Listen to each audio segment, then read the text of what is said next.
Учурда мезгил өнүгүүнүн заманы болгондуктан ар бир адам өз баласын заман талаптарына шай, акылдуу, артараптуу, билимдүү, ошондой эле коомдо тең туштарынан кем калышпаган алдыңкы сапаттарга ээ болуусун каалайт эмеспи?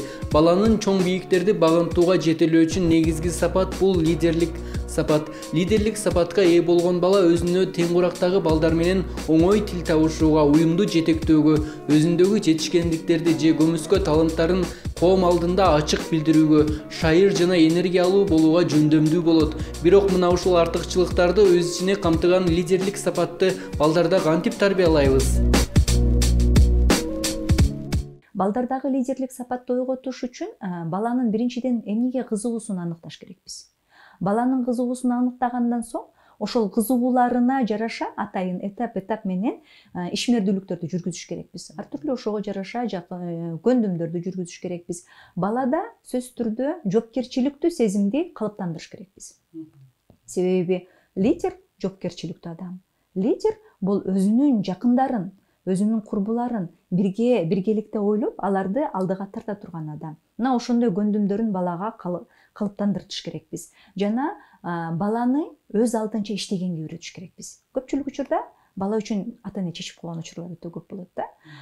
Лидер баланындагы лидерлик жанагындай жетишкендиктерин, ийгиликтерин басаңдатып коюшубуз мүмкүн да, ата-энелер тараптанчы.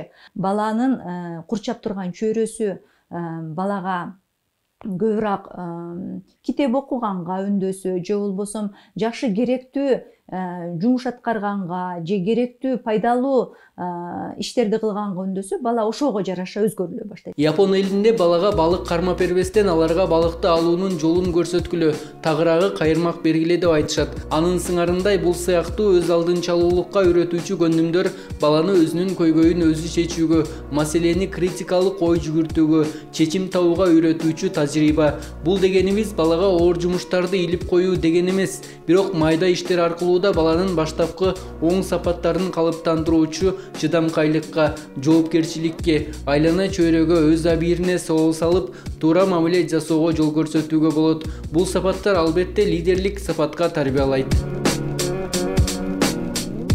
Бала канчалык өзүнүн ишмердүүлүгүн өз аткарып, өз аракет кылып, өз ушул мындай аракеттенгендерин ата-эне баалап, ата-эне мотивация кылып, ата-эне колдоп, ата-эне мактаса, балада ал көндүм дагы эле чоңоет, дагы лидердик сезим, качество кайра күчөй баштайт да. Ошон үчүн баланын биринчиден баштаган жумушун акырына чыкканын үйрөтүш керекпиз балага. Жана өзү аракеттенип, кандайдыр бир бала менен болгон коммуникацияны өзү аракеттенип түзгөндү үйрөтүш керекпиз.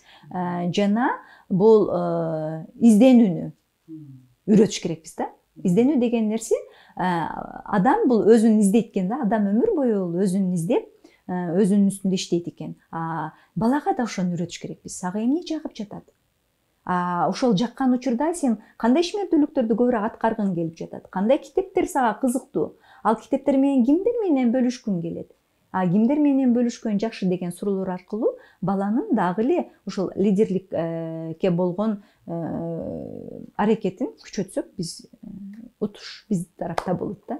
Лидер бул сөзсүз жоон топту башкаруучу эмес. Лидер бул өзүнүн кыймыл аракетине жооп берген, коомго болгон мамилесин туура алып барган, ар дайым чынчыл, элге кызмат кылган, мамлекеттеги өзгөрүүгө активдүү жана күйүмдүү жаран. Андыктан эгерде сиздин балаңызда лидерликке кызыгуу болсо, аны өчүрбөй, демине дем болуп колдоо көрсөтүңүз.